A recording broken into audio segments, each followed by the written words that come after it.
Hello people, hope you are doing well. आज हम लोग बात करेंगे पार्ट 4 ऑफ द कॉन्स्टिट्यूशन। बहुत ही इंपॉर्टेंट है, directive principles of state policy के बारे में हमें बताता है।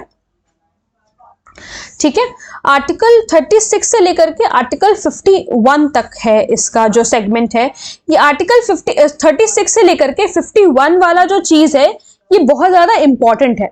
ठीक है, तो इसे याद रखना क्योंकि यहां से जो है हमारे पास क्वेश्चंस बनते हैं। These principles are in the nature of directives to the government to implement them for establishing social and economic democracy in the country. देखो, एक बात याद रखो कि ये सिर्फ एक तरीके के डायरेक्टिव्स हैं। यहां पर जो है गवर्नमेंट के ऊपर ये चीज है कि वो इन सारी चीजों को, जो डायरेक्टिव प्रिंसिपल जो हमारे डीपीएसपी है, इन्हें इंप्लीमेंट करें। लेकिन ये लीगली एनफोर्सिएबल नहीं है by the court of law. ये बात ध्यान रखना, लीगली एनफोर्सिएबल नहीं है by the court of law का मतलब ये है कि अगर स्टेट इन चीजों पर लॉ नहीं बनाती है तो कोई भी पर्सन जाकर के स्टेट को ये नहीं बोल सकता या कोर्ट में उसे एनफोर्स नहीं करा सकता, कोर्ट में उनके खिलाफ केस नहीं कर सकता गवर्नमेंट के खिलाफ या स्टेट के खिलाफ कि आपने जो है इन सारी चीजों पर लॉ नहीं बनाया। So this is non justiciable in nature, they are not legally enforceable by the court of law. Its obedience or implementation cannot be secured through judicial proceedings, but still these are fundamental in the governance of the country. ये जो है इनका obedience या implementation जो है उनको secure नहीं किया जा सकता है जुडिशियल प्रोसीडिंग से, लेकिन फिर भी ये सारी चीजें जो है फंडामेंटल है, इंपॉर्टेंट है कंट्री की गवर्नेंस में। सबसे पहले आते हैं आर्टिकल 36। आर्टिकल 36 डेफिनेशन बताता है हमें स्टेट की। In this part unless the context otherwise requires the state has the same meaning as in part 3। Part 3 में जो हमें जो स्टेट की डेफिनेशन बताई है वही इसमें भी बताई गई है, मतलब सेम है। ठीक है, फिर आर्टिकल 37 क्या कहता है? Application of the principles contained in this part. तो provisions contained in this part shall not be enforced by any court. इसमें वही बात कही गई कि ये जो है एनफोर्स नहीं की जा सकती किसी भी कोर्ट के द्वारा। But the principles therein laid down are nevertheless fundamental in the governance of the country and it shall be the duty of the state to apply these principles in making laws। और यहाँ पर जो है state पे duty डाली गई है कि आप इस पे लॉज बनाएं। जैसे जैसे कंट्री का डेवलपमेंट होता जाता है वैसे वैसे जो है डीपीएसपी भी हमारी इंप्लीमेंट होती जाती है। आर्टिकल 38 कहता है state to secure a social order for the promotion of the welfare of the people. देखो, ये जो हमारा डीपीएसपी वाला कॉन्सेप्ट है इसे बहुत ऐसे आपको डीप में पढ़ने की जरूरत नहीं है कि हर एक आर्टिकल में क्या क्या लिखा हुआ है, लेकिन हाँ आपको हेडिंग याद होनी चाहिए कि कौन से आर्टिकल में क्या चीज दी हुई है। और कुछ जो है इंपॉर्टेंट चीजें हैं वो मैंने लास्ट के लिए बचा के रखी है, वो चीजें आप लोगों को पता होनी चाहिए डीपीएसपी के कॉन्सेप्ट में कि अगर कभी डीपीएसपी का या फंडामेंटल राइट्स का अगर कॉन्फ्लिक्ट होगा तो इन दोनों में से क्या चीज प्रिवेल करेगी। ये जो कॉन्फ्लिक्ट होता है डीपीएसपी में फंडामेंटल राइट्स में, हमारे केसेस में कुछ केसेस हैं पुराने, उन सब में बता दिया गया है कि क्या चीज प्रिवेल करेगी। चलो, coming back to article 38, the state shall strive to promote the welfare of the people by securing and protecting as effectively as it may a social order in which justice, social, economic and political shall inform all the institutions of the national life. The state shall in particular strive to minimize the inequalities in income। जो भी inequalities हैं उसे कम करे, minimize करे and endeavor to eliminate inequalities। और कोशिश करे कि ये जो सारी inequalities हैं इन्हें हम eliminate कर सकें इन status में जो भी inequalities हैं, facilities में, opportunities में, not only amongst individuals। ये सारी चीजें जो है मिनिमाइज हमें सिर्फ या एलिमिनेट हमें सिर्फ कुछ इंडिविजुअल्स के लिए नहीं करनी है, but also amongst group of people residing in different areas और एंगेज्ड इन डिफरेंट वोकेशंस। सिर्फ इंडिविजुअल लोगों के लिए नहीं, बल्कि ऐसे ग्रुप के लिए जो कि डिफरेंट एरियाज में रिसाइड कर रहे हैं, जो डिफरेंट वोकेशंस में एंगेज्ड है, उनके लिए भी ये सारी चीजों को एलिमिनेट किया जाए, जो भी इनइक्वालिटीज है, या मिनिमाइज किया जाए इनइक्वालिटीज को। Article 39, certain principles of policy to be followed by the state. Now this is important। यहाँ पर कई सारे ऐसे clauses हैं जो important हैं, जो कि डायरेक्टली पूछ ले जाते हैं कि आर्टिकल 39 सी में क्या दिया हुआ है, आर्टिकल 39 डी में क्या दिया है, ई में क्या दिया है। ठीक है, so article 39 clause A says सबसे पहले the state shall in particular direct its policy towards securing that the citizen men and women equally have the right to an adequate means of livelihood. चाहे men हो चाहे women, उनके पास equal right होना चाहिए adequate means of livelihood का। Crosby says that the ownership and control of the material resources of the community are so distributed as best to subserve the common good। इस तरीके से distribute हो कि वो common good के लिए हो। Clause C says that the operation of the economic system does not result in the concentration of wealth and means of production to the common detriment, that there is equal pay for equal work for both men and women. Equal pay होना चाहिए दोनों के लिए, main और women के लिए, मतलब जितना वो काम कर रहे हैं उस हिसाब से उन्हें पे दिया जाए। ये नहीं कि मर्द को ज्यादा दे रहे और औरत को कम दे रहे। That the health and strength of workers men and women and the tender age of the children are not abused. जो भी हेल्थ है, स्ट्रेंथ है वर्कर्स का, उन्हें अब्यूज ना किया जाए। एज जो है चिल्ड्रन की उसे ना, मतलब अगर जो अंडर एज है उनसे काम ना कराया जाए। And that citizens are not forced by economic necessity to enter vocations unsuited to their age और स्ट्रेंथ। और ऐसा नहीं करना है कि अगर वो उनके पास पैसा नहीं है, उनके पास कोई ऐसी दिक्कत है, तो आप उन्हें कोई ऐसा काम ना कराएं जो उनकी एज को, मान लो जैसे 65 प्लस है तो आप उस भी, और वो पर्सन जो है काफी पुअर है, उनके पास अगर पैसे नहीं है तो आप उनसे कोई ऐसा काम ना कराएं जो उनकी स्ट्रेंथ को सूट ना कर रहा हो या उनकी एज को सूट ना कर रहा हो। That children are given opportunities and facilities to develop in a healthy manner and conditions of freedom and dignity, and that childhood and youth are protected against exploitation and moral and material abandonment। देखो यहाँ पर जो है बच्चों को opportunity दी जाए, facilities दी जाए कि वो हेल्दी मैनर में ग्रो करें, और फ्रीडम दिया जाए, डिग्निटी दिया जाए, और उनका चाइल्डहुड और यूथ जो है वो प्रोटेक्ट हो सके एक्सप्लॉयटेशन से। ठीक है, फिर उसके बाद आओ आर्टिकल 39A। आर्टिकल 39A क्या कहता है? Equal justice and free legal add. अब ये भी इंपॉर्टेंट है, ये भी कई बार ऐसे डायरेक्टली पूछ लिया जाता है कि आर्टिकल 39A में क्या दिया हुआ है। So the state shell secure that the operation of the legal system promotes justice. जो भी अगर कोई रास्ता अपना रहा है लीगल सिस्टम का, कोई किसी के ऊपर केस कर रहा है, तो that should be on justice मिले उसे on a basis of equal opportunity मिले, and shall in particular provide free legal aid. उसे फ्री लीगल एड प्रोवाइड करी जाए बाय सूटेबल लेजिस्लेशन और schemes or in any other way to ensure that opportunities for securing justice are not denied to any citizen because of economic or other disabilities। भाई अगर कोई ऐसा person है जो कि इकोनॉमिकली डिसेबल है, वो केस नहीं लड़ सकता है, तो उसे legal aid, free legal aid provide करी जाए, जस्टिस को सिक्योर करा जाए इस चीज को लेकर के। उसका जस्टिस इसलिए मात्र डिनाई ना किया जाए कि उसके पास पैसे नहीं है केस लड़ने के लिए। ठीक है, जैसे हम लोग जानते हैं कि प्रो बोनो केसेस जो होते हैं, जो प्रो बोनो केसेस होते हैं, वो स्टेट उसका पैसा देती है। ठीक है, स्टेट जो है उस पर्सन को लीगल एड प्रोवाइड करती है, फ्री लीगल एड प्रोवाइड करती है किसी भी पर्सन को। ठीक, तो वो केस जो होता है वो प्रो बोनो हो जाता है, यानी कि जिस पर्सन को भी वकील प्रोवाइड किया जा रहा है फ्री में, उनसे पैसा नहीं लिया जाता है, बल्कि स्टेट पेमेंट करती है उस सरकारी वकील का। आर्टिकल 40 क्या बात करता है? Organisation of village panchayat. The state shall take steps to organise village panchayat, कि भाई विलेज पंचायत होना चाहिए, and endow them with such powers and authority as may be necessary to enable them to function as units of self government। भाई वो as a unit of self government काम करेंगे village panchayat, वही जो सरपंच वगैरह होते हैं इस तरीके की, और उनको उतनी नेसेसरी पावर्स दी जाए जो मतलब नेसेसरी है उनके लिए, ताकि वो as a self government work कर सके। ठीक है, फिर उसके बाद आते हैं आर्टिकल 41 पे, right to work, education and public assistance in certain cases. इसको पढ़ लेना, कोई बहुत ज्यादा भारी चीज नहीं है, आसानी से पढ़ोगे तो समझ में आ जाएगा। आर्टिकल 42 कहता है provision for just and humane conditions of work and maternity relief. Just और ह्यूमेन कंडीशंस हो वर्क के लिए और मैटरनिटी रिलीफ के लिए, मतलब मैटरनिटी रिलीफ भी यहाँ पर देखो प्रोवाइड करने की बात करी गई है।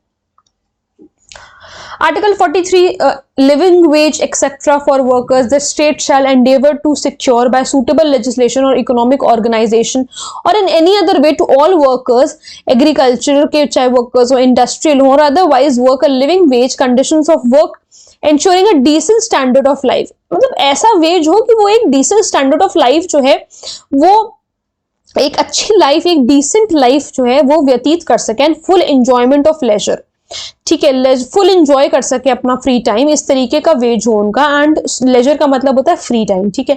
And social and cultural opportunities, and in particular the state shall endeavour to promote cottage industries on an individual और cooperative basis in rural areas.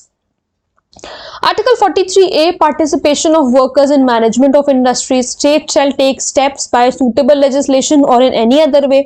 दोनों तरीके से बता दिया कि चाहे आप सुटेबल लेजिस्लेशन से स्टेप्स लें, चाहे किसी और तरीके से ले, वो हम आपके ऊपर छोड़ते हैं। To secure the participation of workers, ताकि वर्कर्स जो है वो पार्टिसिपेट करें in the management of undertakings, establishments और other organisations engaged in any industry.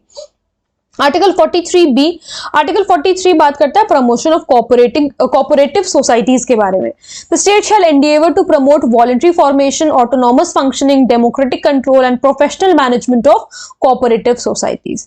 This article was not the part of the Constitution of India 1950 and was inserted by the Constitution 97th Amendment Act 2011। तो कुछ कुछ जगहों पर यह भी पूछ लिया जाता है कौन से अमेंडमेंट एक्ट से जो है इस वाले पर्टिकुलर आर्टिकल को ऐड किया गया था। It directs the state to promote the democratic functioning of cooperative societies.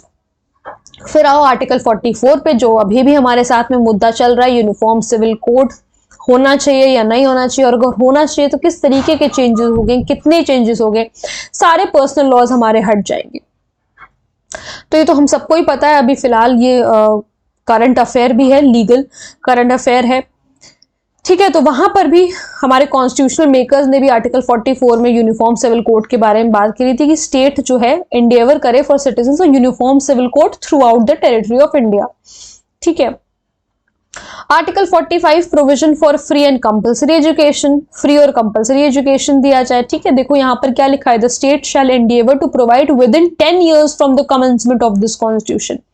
10 साल के अंदर अंदर, इस कॉन्स्टिट्यूशन के कमेंसमेंट के बाद 10 साल के अंदर अंदर क्या चीज दी जाएगी, free and compulsory education for a children until they complete the age of 14 years। 14 साल की एज तक जब तक वो कंप्लीट करें, उन्हें फ्री और कंपल्सरी एजुकेशन जो है वो दी जाए। Article 46, promotion of educational and economic interest of scheduled caste, scheduled tribes and other weaker sections. The state shall promote with special care the educational and economic interest of the weaker sections of the people and in particular of the scheduled caste and scheduled tribes, and shall protect them from social injustice and all forms of exploitation। भाई हम सब जानते हैं कि SCs और STs के साथ पहले जो कुछ भी हुआ है, जो भी अनटचेबिलिटी प्रैक्टिस करी गई है, उस सबको ध्यान में रखते हुए बहुत ही स्पेशल केयर लेने को बोला गया जो वीकर सेक्शंस हैं, और वीकर सेक्शंस में भी जो शेड्यूल कास्ट और शेड्यूल ट्राइब हैं उनको प्रोटेक्ट किया जाए ताकि कोई सोशल इनजस्टिस ना हो और वो किसी भी तरीके के एक्सप्लॉयटेशन से बचे रहें, ठीक है। फिर उसके बाद आता है आर्टिकल 47। आर्टिकल 47 कहता है duty of the state to raise the level of nutrition and the standard of living to improve public health, की भाई थोड़ा सा आपको लेवल ऑफ न्यूट्रिशन को रेज करना है, स्टैंडर्ड ऑफ लिविंग को रेज करना है, ताकि जो है और पब्लिक हेल्थ को इंप्रूव करने की कोशिश करनी है। तो ये एक बार पढ़ लेना, समझ में आ जाएगा क्या लिखा हुआ है। यहाँ पे प्रोहिबिट किया गया कंजम्पशन, एक्सेप्ट ये जो सारी इंटॉक्सिकेटिंग वाली चीजें होती हैं, शराब वगैरह होती है, उसको प्रोहिबिट करने को कहा गया है। आप मेडिसिनल पर्पस के लिए यूज कर सकते हो, बट बाकी सारी जगह पर ड्रग्स वगैरह को मना किया गया है। इम्प्लीमेंट हालांकि होता नहीं है, बट लेकिन फिर भी कहा गया है कि ये सारी चीजें इंजूरियस है हेल्थ के, तो इसको थोड़ा सा इंप्रूव किया जाए। आर्टिकल 48 कहता है organisation of agriculture and animal husbandry, ठीक है, पढ़ लेना एक बार। आर्टिकल 48 है protection and improvement of environment and safeguarding of forest and wildlife, जितना हो सके भाई फॉरेस्ट और वाइल्ड लाइफ को हमें प्रोटेक्ट करना है, ठीक है। फिर उसके बाद 48A हमारा हो गया 49 protection of monuments and places and objects of national importance. जो भी हमारे मॉन्यूमेंट्स हैं पिछले जो इतने सारे बने हुए हैं, जो भी प्लेसेस हैं, जो भी देखने लायक चीजें हैं, उन सबको एटलीस्ट हम गंदा ना करें, खराब ना करें, ठीक है। उनको जितना हो सके उन्हें प्रोटेक्ट करके रखें। ठीक है, यहाँ पे देखो किस किस चीज से, बिकॉज कुछ हमारे बहुत सारे ऐसे मॉन्यूमेंट्स हैं जो नेशनल इंपॉर्टेंस के भी हैं, उन एक्सप्लॉयटेशन से, डिसफिगरमेंट से, डिस्ट्रक्शन से, रिमूवल से, डिस्पोजल से और किसी भी तरीके के एक्सपोर्ट से जो है वो प्रोटेक्ट किया जाए। Article 50 separation of judiciary from the executive. भाई हम सब जानते हैं कि 3 पार्ट हैं, लेजिस्लेचर, जुडिशरी और एग्जीक्यूटिव। तो एग्जीक्यूटिव और जुडिशरी में डिफरेंस है, सेपरेट स्टेप्स जो है लिए जाते। State shall take steps to separate the judiciary from the executive in the public services of the state. सबका अपना अपना काम है, सब अपना अपना देखो, कोई किसी भी काम में दखल अंदाजी नहीं करता है। Article 51 says promotion of international peace and security. The state shall endeavour to promote international peace and security. भाई और देशों के साथ आप पीस और सिक्योरिटी बनाए रखें। Maintain just and honourable relation between the Nations के सामने जो है अच्छे खासे रिलेशंस, अच्छे रिलेशंस बने रहें। Foster respect for international law की हम रिस्पेक्ट करें, treaty obligations in the dealings of organised people with one another and encourage settlements of international disputes by arbitration. जो भी डिस्प्यूट्स जो हैं, इंटरनेशनल डिस्प्यूट्स जो हैं वो आर्बिट्रेशन से सेटल होते हैं, उनको एनकरेज किया जाए, ऐसा कहा गया है। अब ये अमेंडमेंट्स से जो आर्टिकल्स ऐड किए गए वो एक जगह मैंने कर दिए। 42nd अमेंडमेंट 1976, ये सारे अमेंडमेंट्स बहुत जो है, कुछ देखो कुछ अमेंडमेंट्स का जो है हमें ईयर याद होना चाहिए। जैसे 42nd अमेंडमेंट का 1976 है, जहां पर 4 डायरेक्टिव प्रिंसिपल्स ऐड किए गए, 39, 39A, 43 एंड 48। तो कुछ का जो है ईयर याद रख लो, क्योंकि कभी कभी पूछ दिया जाता है कि कौन से ईयर में 42nd अमेंडमेंट हुआ था, कौन से ईयर में 44th हुआ था, 86, 97, कुछ बहुत इंपॉर्टेंट है।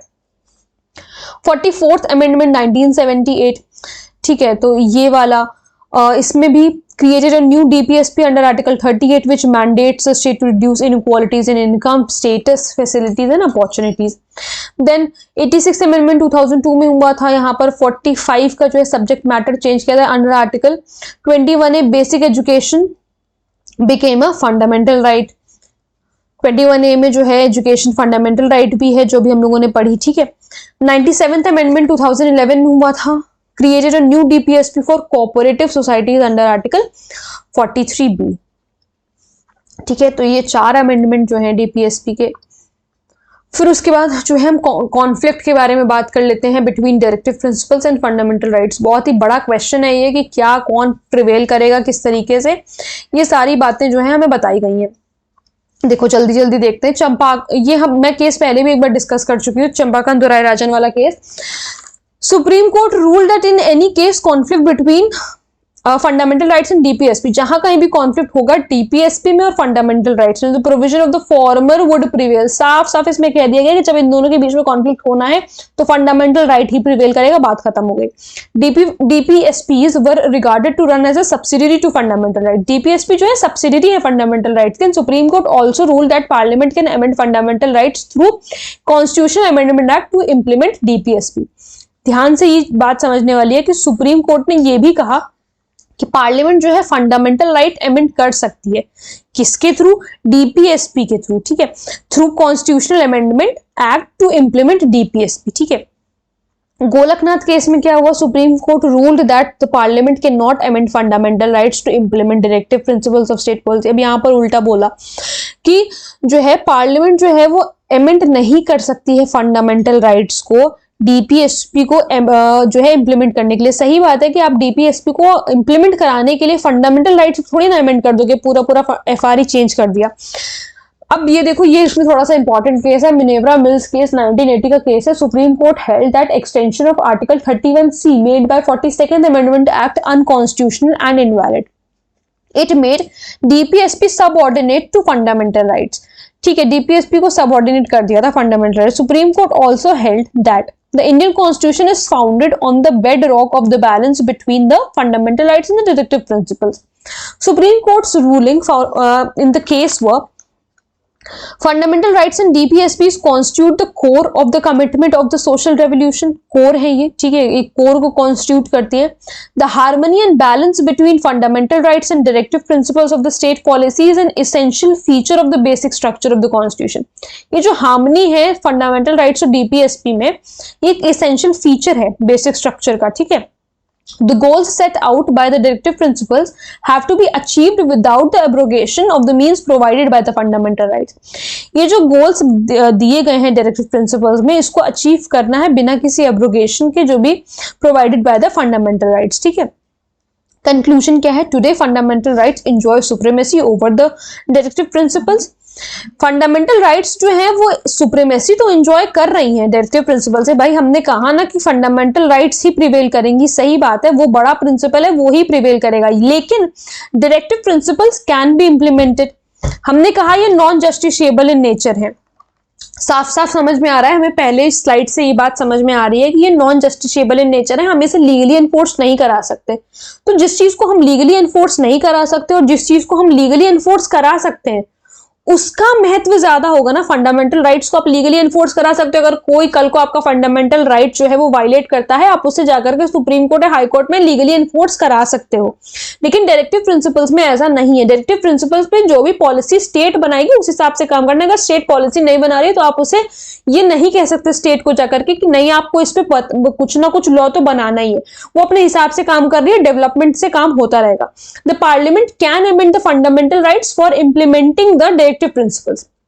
पार्लियामेंट जो है कहीं ना कहीं थोड़ा बहुत फंडामेंटल राइट को अमेंड कर सकती है डायरेक्टिव प्रिंसिपल्स को इंप्लीमेंट करने के लिए. ठीक है, डायरेक्टिव प्रिंसिपल्स को फोर्स में लाने के लिए वो फंडामेंटल राइट्स को अमेंड कर सकती है, so long as the amendment does not damage और destroy the basic structure of the constitution. मैं यही बात कहने वाली थी कि वो अमेंडमेंट जब तक डिस्ट्रॉय ना करे basic structure of the constitution को. सीधी सी बात है, जो अमेंडमेंट करना है करो, लेकिन किसी भी अमेंडमेंट से आपके किसी भी फंडामेंटल राइट के अमेंडमेंट में आप कोई भी अमेंडमेंट करोगे, कोई भी चेंज लाना चाहते हो, वो किसी भी तरीके से खराब ना करे, डैमेज ना करे, डिस्ट्रॉय ना करे बेसिक स्ट्रक्चर जो है हमारे कॉन्स्टिट्यूशन को, उसको कोई हानि नहीं पहुंचनी चाहिए. बाकी आपको जो करना है आप कर सकते हैं.